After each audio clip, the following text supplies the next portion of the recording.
GC classes में environmental science से competitive exam की तैयारी करने वाले सभी विद्यार्थियों का स्वागत है। तो देखिए, एनवायरमेंटल साइंस का जो हमारा एक इम्पॉर्टेंट टॉपिक था EIA एनवायरमेंट इम्पैक्ट असेसमेंट, यानी पर्यावरणीय प्रभाव का आकलन, है ना। तो EIA के अंदर पर्यावरणीय प्रभाव आकलन के अंदर जो हमारे पहले के लेक्चर थे उसमें हमने देखा था EIA क्या होता है। EIA के साथ में ये देखा था कि किस तरह के उसके प्रोसीजर के स्टेप्स थे। 9 चरण पढ़े थे हमने कि वो 9 चरण थे हमारे, जिनमें बताया गया था कि EIA कैसे कंप्लीट किया जाता है। EIA को कंप्लीट करने के लिए जो मेथड्स थे, जो हमारे मेथड्स थे, उन मेथड को हमने पिछली क्लासेज में देखा था। और EIA किस तरह के प्रोजेक्ट्स के लिए किया जाता है, EIA किस तरह के प्रोजेक्ट के लिए किया जाता है, वो हम आज की क्लास में इस चीज को समझेंगे। तो आज की क्लास में अगर हम देखें तो कि एनवायरमेंटल साइंस के अंतर्गत जो आपका जो टॉपिक था EIA एनवायरमेंट इम्पैक्ट असेसमेंट, तो EIA के अंतर्गत जो प्रोजेक्ट्स आते हैं, एनवायरमेंट इम्पैक्ट असेसमेंट करने के अंतर्गत जो प्रोजेक्ट्स आते हैं, वो प्रोजेक्ट को 2 कैटेगरी के अंदर डिवाइड किया गया है, A कैटेगरी और B कैटेगरी के अंतर्गत। तो अगर हम देखें यहाँ पर कि जो आपकी प्रोजेक्ट है A कैटेगरी और दूसरा क्या आपका B कैटेगरी, तो यहाँ पर A कैटेगरी और B कैटेगरी का मतलब यहाँ पर यह है कि A कैटेगरी के अंतर्गत ऐसे प्रोजेक्ट्स को इन्वॉल्व किया गया है जिनके लिए एनवायरमेंट क्लियरेंस लेना अनिवार्य है। यानी कि ऐसे प्रोजेक्ट जब भी लाए जाते हैं किसी भी प्रोजेक्ट के अथॉरिटी के द्वारा, तो उनका क्लियरेंस लेना अनिवार्य है। उसमें उस प्रोजेक्ट से रिलेटेड किसी भी तरह की कोई स्क्रीनिंग करने की जरूरत नहीं है। तो वहां पर बिल्कुल ये कि जैसे प्रोजेक्ट आया, प्रोजेक्ट को देखते ही पता लग जाएगा कि हाँ भाई, इस प्रोजेक्ट को किस कैटेगरी के अंदर इन्वॉल्व करना है, कैटेगरी A में इन्वॉल्व करना है, और इसका एनवायरमेंटल क्लियरेंस भी अनिवार्य है। तो ऐसे A कैटेगरी के जितने भी जो प्रोजेक्ट्स आते हैं, उन सभी का जो अप्रेजल होता है, अप्रेजल का मतलब होता है कि जो भी प्रोजेक्ट आया EIA के लिए, एनवायरमेंट इम्पैक्ट असेसमेंट के लिए आया, तो उसका अब अप्रेजल किया जाएगा। अप्रेजल का मतलब कि भाई उसको आगे चलकर उस प्रोजेक्ट को क्लियर करना है, यानी कि उसको परमिशन देनी है, या उसके अप्रेजल के अंदर उसको परमिशन नहीं देनी है। तो ध्यान रखना, अप्रेजल का मतलब यहाँ पर ये रहेगा कि किसी भी प्रोजेक्ट को अप्रेजल मिल गया तो इसका मतलब ये मान सकते हो कि हाँ भाई, उस प्रोजेक्ट को क्लियरेंस मिल गई, है ना। और अप्रेजल के अंदर मान लीजिए उसको परमिशन नहीं मिली, तो आप ये कह सकते हो कि इस प्रोजेक्ट को अप्रेजल नहीं मिला। ठीक है, सिंपल सा वर्ड से, कभी भी कंफ्यूज होने की जरूरत नहीं होती है। तो इस तरह से यहाँ पर कैटेगरी A के अंतर्गत जो भी प्रोजेक्ट आएंगे उनका, तो उन सभी का अप्रेजल किसके द्वारा किया जाता है, नेशनल लेवल पे किया जाता है। ठीक है, नेशनल लेवल पर अप्रेजल किया जाता है। कंप्लीट रोल ही किसका है भाई, नेशनल लेवल, यानी सेंट्रल गवर्नमेंट का सीधा सीधा रोल रहता है यहाँ पर इन प्रोजेक्ट को मंजूरी देने के लिए। ठीक है, तो ऐसे जो प्रोजेक्ट होते हैं आपके, तो ऐसे प्रोजेक्ट जो आपके कैटेगरी A के अंतर्गत आते हैं, तो सबसे पहली बात तो कि A कैटेगरी के प्रोजेक्ट का क्या स्क्रीनिंग की जाएगी। ये हमारी पिछली क्लासेज की टर्मिनोलॉजी है, स्क्रीनिंग वगैरह क्या, वहां से समझ सकते हो।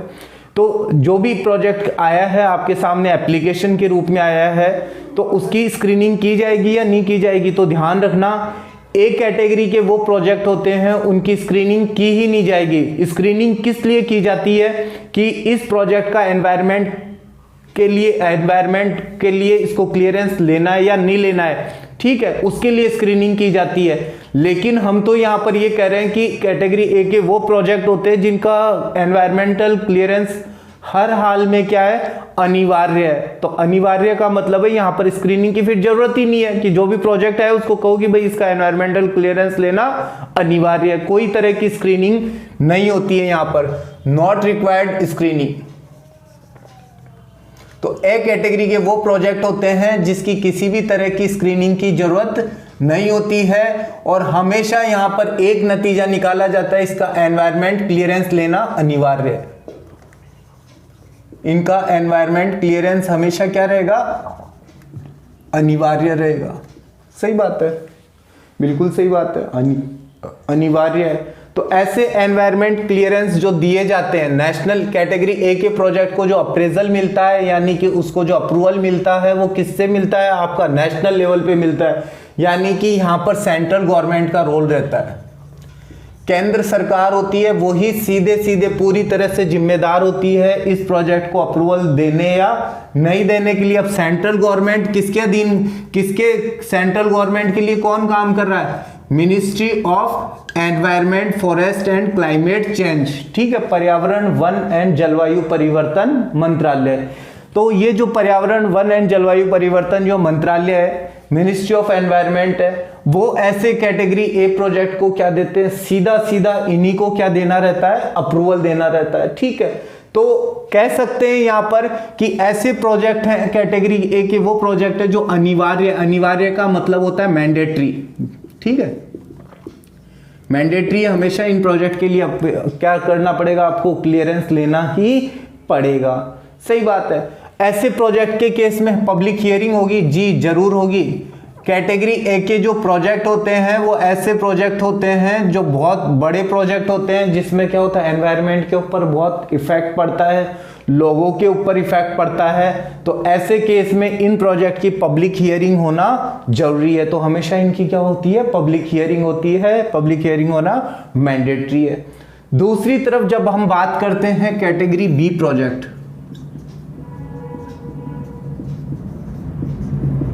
ठीक है, बी कैटेगरी के जितने भी प्रोजेक्ट होते हैं, ऐसे बी कैटेगरी के जो प्रोजेक्ट होते हैं, तो इन बी कैटेगरी के प्रोजेक्ट के अंदर सबसे पहली बात कि इनके जब अप्रेजल की बात आती है, इनके जब अप्रेजल यानी कि इनकी जब क्लियरेंस की बात आती है, तो सेंट्रल गवर्नमेंट के साथ में यहां पर क्या रहता है, स्टेट लेवल का भी अप्रेजल है, यानी स्टेट गवर्नमेंट का भी अप्रेजल यहां पर क्या है, जरूरी है। तो इसलिए यहां पर कैटेगरी बी के प्रोजेक्ट में स्टेट लेवल के अप्रेजल लिया जाता है।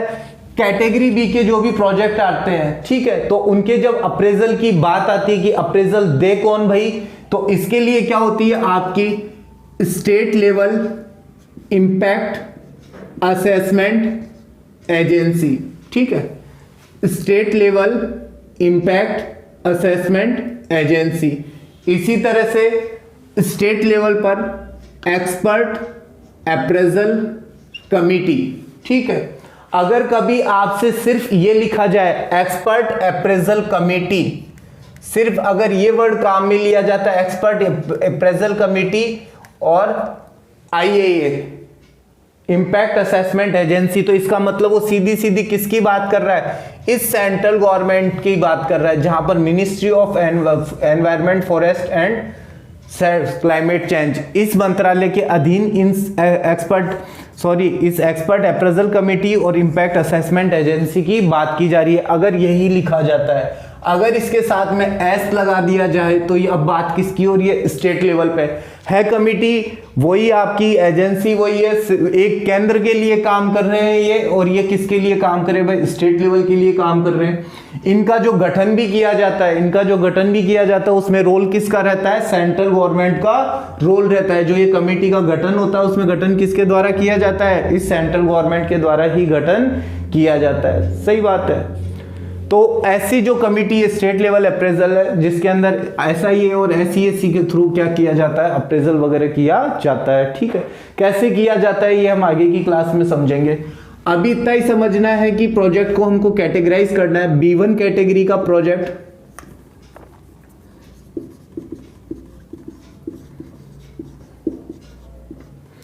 और कैटेगरी B2 का प्रोजेक्ट,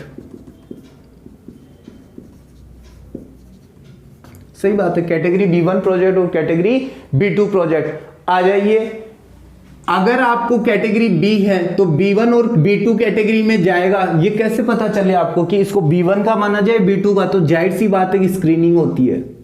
यहां पर क्या होती है, ऐसे प्रोजेक्ट की क्या होती है, स्क्रीनिंग होती है कि एनवायरमेंट, इसका स्क्रीनिंग का मतलब है कि इसका एनवायरमेंट इंपैक्ट असेसमेंट किया जाना चाहिए, यानी इसको एनवायरमेंट इंपैक्ट असेसमेंट लेना है या नहीं लेना है। तो यहीं से पता लगेगा कि किसी भी प्रोजेक्ट को जो बी कैटेगरी के अंदर चला गया है, मान लीजिए ए के अंतर्गत तो नहीं था वो, ठीक है, लेकिन बी कैटेगरी के अंतर्गत माना गया कि बी कैटेगरी में है, तो अब यहां पर स्क्रीनिंग की जाएगी। पता चलेगा कि यहां से स्क्रीनिंग होके चलेगा कि भाई कि इसको एनवायरमेंट क्लियरेंस लेनी है या एनवायरमेंट क्लियरेंस नहीं लेनी है। तो पता चला कि जो कैटेगरी B1 के अंतर्गत प्रोजेक्ट आ रहे हैं, जो कैटेगरी B1 के अंतर्गत प्रोजेक्ट आ रहे हैं, उनके लिए हमेशा क्या रहेगी, कैटेगरी B1 वाले जितने भी जो प्रोजेक्ट होते हैं उन प्रोजेक्ट की खास बात क्या रहेगी कि EIA अनिवार्य,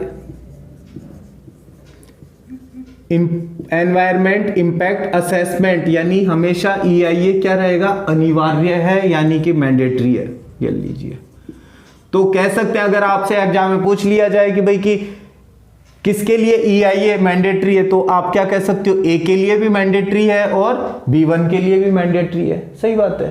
तो इसका मतलब ये पता चल चुका है कैटेगरी B2 वो होती है जिसके लिए EIA अनिवार्य नहीं है।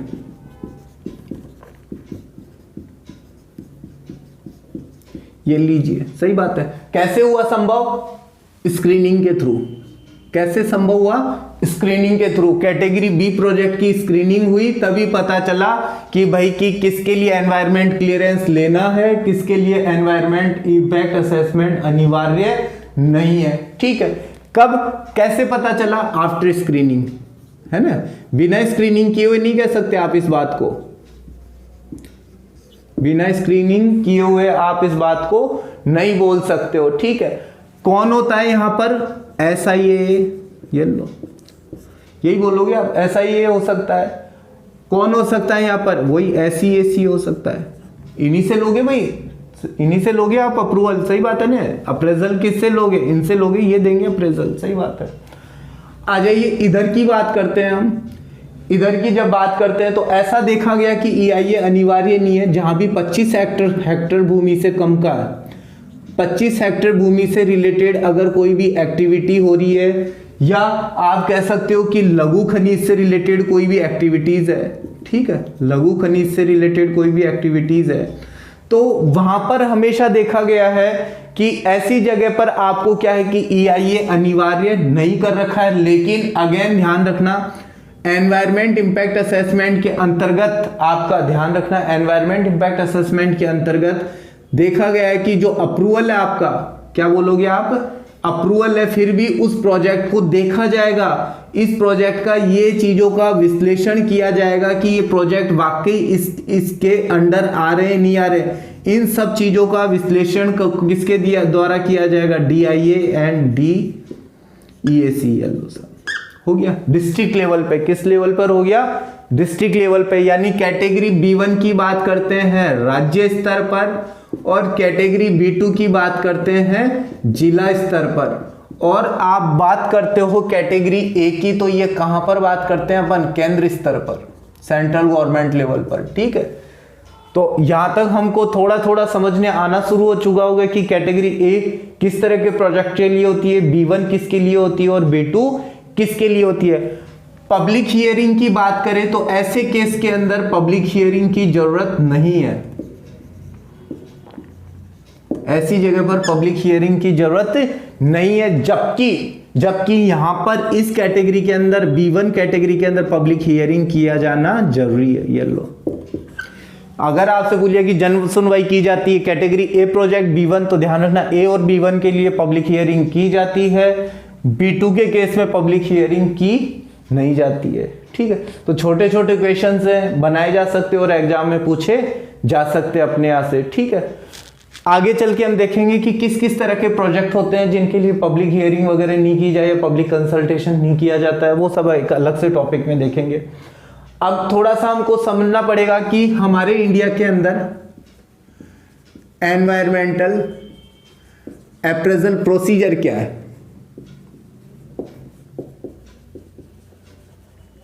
ठीक है, हमारे भारत के अंदर एनवायरमेंट अप्रेजल प्रोसीजर क्या है कि एनवायरमेंटल क्लियरेंस कैसे दिया जाता है कोई भी जो प्रोजेक्ट आता है। जैसा कि हम पहले कह चुके हैं कि भाई कि कुछ ऐसे प्रोजेक्ट होते हैं जिनके लिए एनवायरमेंट क्लियरेंस क्या होता है, अनिवार्य है बिल्कुल कि एनवायरमेंट क्लियरेंस लेना ही पड़ेगा। तो ऐसे 30 तरह के जो प्रोजेक्ट्स हैं उनको डिसाइड कर रखा है कि भाई कि इनका एनवायरमेंट क्लियरेंस लेना चाहिए। सही बात है। तो देखा गया कि जैसे मान लीजिए कि कोई भी प्रोजेक्ट आया, जैसे कि कोई भी प्रोजेक्ट आता है, तो ऐसे प्रोजेक्ट के लिए क्या होता है भाई कि सिंगल विंडो क्लियरेंस किया गया है। हमारे इंडिया में सिंगल विंडो क्लियरेंस सिस्टम लाया गया है। इस सिंगल विंडो क्लियरेंस सिस्टम के अंतर्गत ये रहा जाता है कि एक जगह से ही किसी भी प्रोजेक्ट को वहां से उस प्रोजेक्ट को अप्रूवल मिलना है या नहीं मिलना है, वो इस सिंगल विंडो क्लियरेंस सिस्टम से ही क्या कर दिया जाता है, तय कर दिया जाता है। और इस सिंगल विंडो क्लियरेंस सिस्टम के अंतर्गत दो चीजें रखी गई है यहाँ पर। एक तो एनवायरमेंट क्लियरेंस रखा गया है कि एनवायरमेंट से रिलेटेड क्लियरेंस लेना रहेगा उस पर्टिकुलर प्रोजेक्ट के लिए, दूसरा फॉरेस्ट से क्लियरेंस, ठीक है। और इन दोनों क्लियरेंस की अगर बात करें तो ये तो कहां से आया है, फॉरेस्ट एक्ट से आया है 1980, और ये आपका जो एनवायरमेंटल एक्ट है, ये जो आपका एनवायरमेंटल एक्ट है 1986, इससे बात हुई एनवायरमेंटल क्लियरेंस की। फॉरेस्ट एक्ट 19 एक्ट, इस अधिनियम के तहत बात होगी किसकी, फॉरेस्ट क्लियरेंस की होगी। ये दोनों एनवायरमेंट और फॉरेस्ट के क्या लेने पड़ेंगे आपको, उस प्रोजेक्ट के रिगार्डिंग क्लियरेंस लेने पड़ेंगे, तभी उस प्रोजेक्ट को आगे के लिए वर्किंग कंडीशन में लाया जा सकता है, ठीक है। तो अब जाहिर सी बात है कि अब यहां पर इस तरह के प्रोजेक्ट को मान लीजिए कि अगर टाइम फ्रेम में नहीं लिया गया तो बहुत सारे प्रोजेक्ट होंगे जिनको टाइम पे कंप्लीट किया नहीं जाएगा। तो इसके लिए गवर्नमेंट ने एक टाइम फ्रेमवर्क तैयार कर रखा है कि किसी भी प्रोजेक्ट को क्लियर करना हो तो इतने टाइम के अंतर्गत उसको टाइम लिया जा सकता है। तो देखा गया कि इस सिंगल विंडो क्लियरेंस के अंतर्गत जब टाइम फ्रेम की बात आती है तो जो भी अथॉरिटी है वो इस सिंगल विंडो क्लियरेंस सिस्टम में जो काम कर रही है, ठीक है, जो भी है, तो वहां पर यहां पर क्या रहेगा कि जो भी प्रपोज अथॉरिटी थी उस प्रोजेक्ट के लिए जो भी अथॉरिटी डिसाइड की गई थी उसको 90 दिन के अंतर्गत, उसको 19 डेज के अंतर्गत क्या देना पड़ेगा, अपना जवाब रखना पड़ेगा। उसको देखना पड़ेगा कि जो भी प्रोजेक्ट आया है उस प्रोजेक्ट के ऊपर एनवायरनमेंट का इम्पैक्ट क्या है, फॉरेस्ट के ऊपर इम्पैक्ट क्या है उस प्रोजेक्ट का, उन सब चीजें इम्पैक्ट की जांच कितने दिन के अंतर्गत करनी है, उसको 90 दिन के अंतर्गत उस प्रोजेक्ट की उनको क्या करनी है, जांच करनी है, ठीक है। तो ये चीज, ये टाइम फ्रेम किसके लिए हुआ, अप्रेजल के लिए, एनवायरमेंटल अप्रेजल के लिए ये हो रहा है। एनवायरमेंटल अप्रेजल के लिए कितना टाइम लिया जा रहा है भाई, 90 दिन का टाइम लिया जा रहा है। इस 90 दिन के टाइम में ये देखा जाएगा जो भी प्रोजेक्ट अथॉरिटी है वो उस 90 दिन के टाइम के अंतर्गत, इस टाइम फ्रेम के अंतर्गत इम्पैक्ट की जांच कर लेगा कि भाई इसको देख लेना, इम्पैक्ट के लिए जो भी डाटा है, इम्पैक्ट का जो भी डाटा है उस डाटा की जांच कर लेनी है उसको कि ये सही तरह का डाटा तो दिया है ना, इस प्रोजेक्ट की वजह से जो भी प्रोजेक्ट आ रहा है उसकी वजह से कितना इम्पैक्ट होने वाला है, वो डाटा सही है या डाटा सही नहीं है। तो इस डाटा को जब जांच कर ली जाती है, इस डाटा की जांच करने के बाद में ये जो आपकी एनवायरमेंटल अप्रेजल है तो ये क्या कर देते हैं, उसकी जो रिपोर्ट होती है उसको आगे किसको भेज देते हैं, मिनिस्ट्री को भेज देते हैं, ठीक है। इसकी रिपोर्ट किसको भेज दी जाती है भाई, मिनिस्ट्री को भेज दी जाती है। और 30 दिन के अंदर मिनिस्ट्री क्या करेगी, जो भी यहां से रिपोर्ट बन के जाएगी उस रिपोर्ट को क्या करा जाएगा, मिनिस्ट्री, ठीक है। जो भी ये मंत्रालय था, पर्यावरण मंत्रालय था, ये पर्यावरण मंत्रालय फिर क्या करेगा, 30 डेज के अंतर्गत इसको क्या दे देगा, अप्रूवल, ठीक है। 30 डेज के अंतर्गत इसको बताना पड़ेगा कि प्रोजेक्ट को आपको क्लियर करना है या नॉट क्लियर करना है, ठीक है, या कोई चेंजेज करने हैं, बदलाव करने हैं, तो वो सब चीजों को यहां से डिसाइड कर लिया जाएगा। तो इस तरह से यहां से हमको पता चला कि हमारे भारत के अंदर एनवायरमेंटल अप्रेजल किस टाइम फ्रेम में लिया जाता है। 90 डेज का टाइम फ्रेम बहुत इंपॉर्टेंट है, एग्जाम के पॉइंट ऑफ व्यू से भी इंपॉर्टेंट है। मिनिस्ट्री के द्वारा कितना टाइम लिया आपका, 30 दिन का, क्योंकि पहला तो एनवायरमेंटल अप्रेजल यहां से हुआ, फिर उसके बाद में मिनिस्ट्री ने क्या दिया, फाइनली इसको अप्रूवल दे दिया, ठीक है। अब ऐसा जो प्रोजेक्ट क्लियर हो चुका है, अब प्रोजेक्ट रनिंग में आ जाएगा, तो पोस्ट इसके बाद में तो इस प्रोजेक्ट को देखना पड़ेगा ना भाई, ऐसे थोड़ी कि प्रोजेक्ट चला के छोड़ दिया जाएगा, ऐसा कभी नहीं होता है। तो पोस्ट प्रोजेक्ट मॉनिटरिंग, इस प्रोजेक्ट की हमेशा क्या कर दी जाएगी, मॉनिटरिंग कर दी जाएगी। और प्रोजेक्ट की जब भी मॉनिटरिंग की जाएगी तो इसके लिए क्या कर रखा है भाई, रीजनल ऑफिस बना रखे हैं हमारे यहाँ पर कंट्री के अंदर। कितने रीजनल ऑफिस है, 6 रीजनल ऑफिस है। इन 6 रीजनल ऑफिस के थ्रू क्या कर सकते हो आप, उनकी प्रोजेक्ट की क्या कर सकते हैं अपन, मॉनिटरिंग कर सकते हैं, सही बात है। और मॉनिटरिंग करके डिसाइड कर सकते हैं कि भाई कि उस प्रोजेक्ट से कोई दिक्कत तो नहीं हो रही है, आने वाले बाद के टाइम के अंतर्गत कोई किसी तरह की दिक्कत नहीं है, ठीक है। तो इस तरह से यहां से अपन देखे हैं एनवायरमेंटल अप्रेजल का प्रोसीजर देखा है, ठीक है। पहले ही कह चुके हैं कि 30 प्रोजेक्ट तो ऐसे हैं जिनके लिए बिल्कुल एनवायरमेंट क्लियरेंस लेना क्या है आपका, अनिवार्य है, ठीक है। और थोड़ा सा और समझ सकते हो कि हमारे इंडिया के अंदर अगर देखा जाए स्टेज इन एनवायरमेंट क्लियरेंस, ठीक है, और समझ सकते हैं इस बात को कि एनवायरमेंट क्लियरेंस की स्टेज क्या है रियल में हमारे स्टेट के अंदर स्क्रीनिंग हो चुकी है। स्क्रीनिंग से इतना पता लग जाता है एनवायरमेंट कि इसका एनवायरमेंट का इम्पैक्ट असेसमेंट किया जाना चाहिए या नहीं किया जाना चाहिए, इस प्रोजेक्ट का एनवायरमेंट के ऊपर इम्पैक्ट आ रहा है या नहीं आ रहा है, उस एप्लीकेशन की स्क्रीनिंग कर दी जाती है। उसका अगला स्टेप जो आता था स्कोपिंग आता था, ठीक है। स्कोपिंग के स्टेज पे क्या डिसाइड किया जाता है कि जो भी आपकी एक्सपर्ट अप्रेजल कमेटी है, जो भी आपकी एक्सपर्ट अप्रेजल कमेटी है वो डिसाइड करेगी इस स्टेज पे टर्म ऑफ रेफरेंस।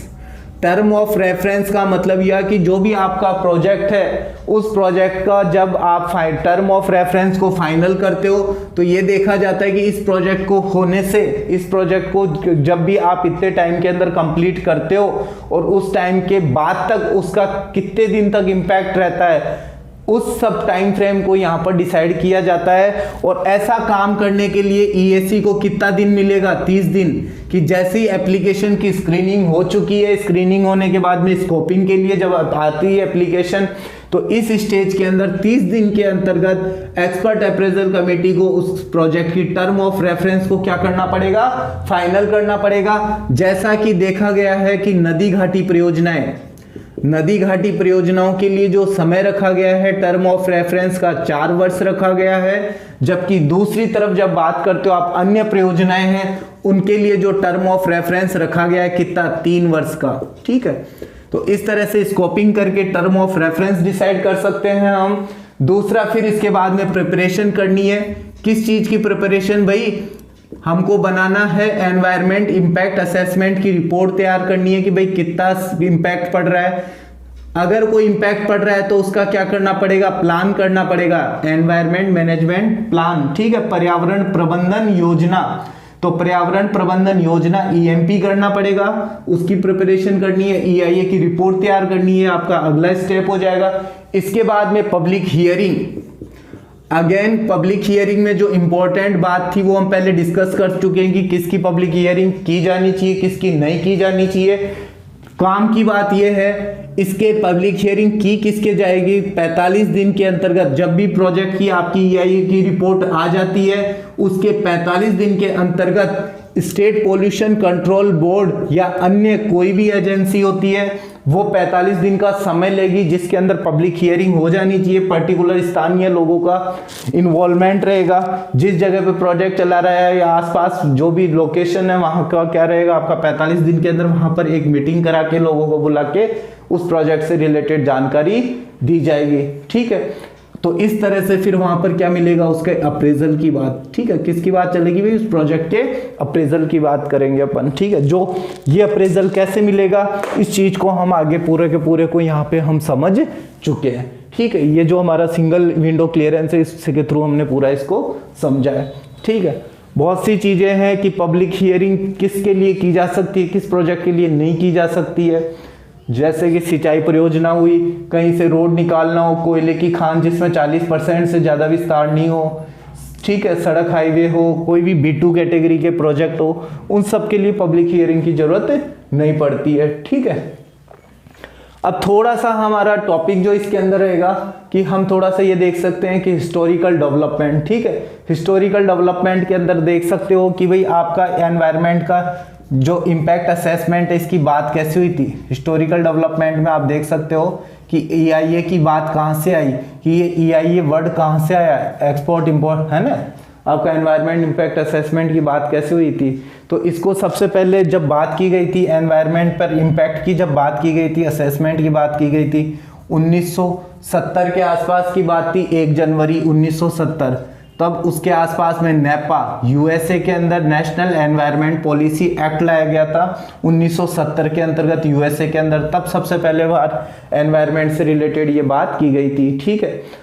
तो अब यहाँ पर भारत के अंदर भी क्या किया गया है, 1976 और 1977 और 1977 का जो टाइम पीरियड था उसके अंदर सबसे पहले नदी घाटी परियोजनाओं हेतु, भारत में सबसे पहले नदी घाटी परियोजनाओं हेतु क्या लाया गया था, आपका EIA की बात की गई थी। उस वक्त क्या था, विज्ञान एवं प्रौद्योगिकी विभाग था, उसके द्वारा नदी घाटी परियोजनाओं का EIA की बात की गई थी सबसे पहली बार भारत के अंतर्गत, ठीक है। उसके बाद में धीरे धीरे पता चला 1994 तक की कंडीशन ये थी कि जो भारत के अंदर क्या था, पर्यावरण की जो मंजूरी दी जाती थी, पर्यावरण इंपैक्ट, पर्यावरण पर जो प्रभाव की मंजूरी थी वो केंद्र सरकार के द्वारा ही दी जाती थी। इसमें सिर्फ केंद्र सरकार का ही इन्वॉल्वमेंट होता था, राज्य सरकार का इन्वॉल्वमेंट नहीं होता था जो भी इसमें मंजूरी देनी होती थी। फिर उसके बाद में देखा 27 जनवरी 1994 की बात करें तो अब क्या कर दिया गया था, तब तक आपका क्या कर दिया गया था, मिनिस्ट्री ऑफ जो environment, forest and climate change जो मंत्रालय है उसके द्वारा क्या कर दिया गया था, उसकी जो सूची फर्स्ट थी, अपना जो एक्ट बना हुआ है 1986 का एक्ट है, उसके अंतर्गत सूची फर्स्ट के अंतर्गत जो विषय रखे गए थे उन विषयों के अंतर्गत ये कह दिया गया था कि भाई अब इसके लिए EIA क्या कर दिया जाना चाहिए, क्लियर EIA अनिवार्य कर दिया गया था, ठीक है, यहाँ से 1994 से।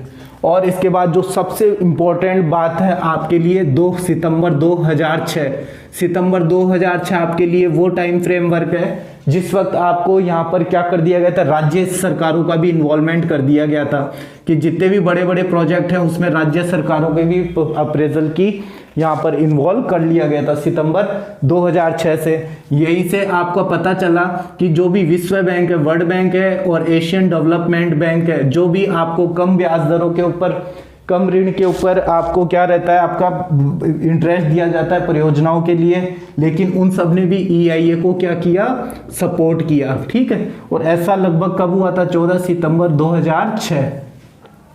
तो कहने का मतलब ये हुआ कि आपको थोड़ा सा हिस्टोरिकल डेवलपमेंट के बारे में पता होना चाहिए, कैटेगरी प्रोजेक्ट के बारे में भी आपको पता होना चाहिए, जिससे कि अगर कोई MCQ मान लो अपने से उसकी स्टोरी से भी आ जाए तो उसका आसानी से जवाब दिया जा सके। आज की क्लास में हम इतना ही रखते हैं। एनवायरमेंट इम्पैक्ट असेसमेंट में कुछ एक टॉपिक और है जिनको हम आगे की क्लास में कवर करेंगे।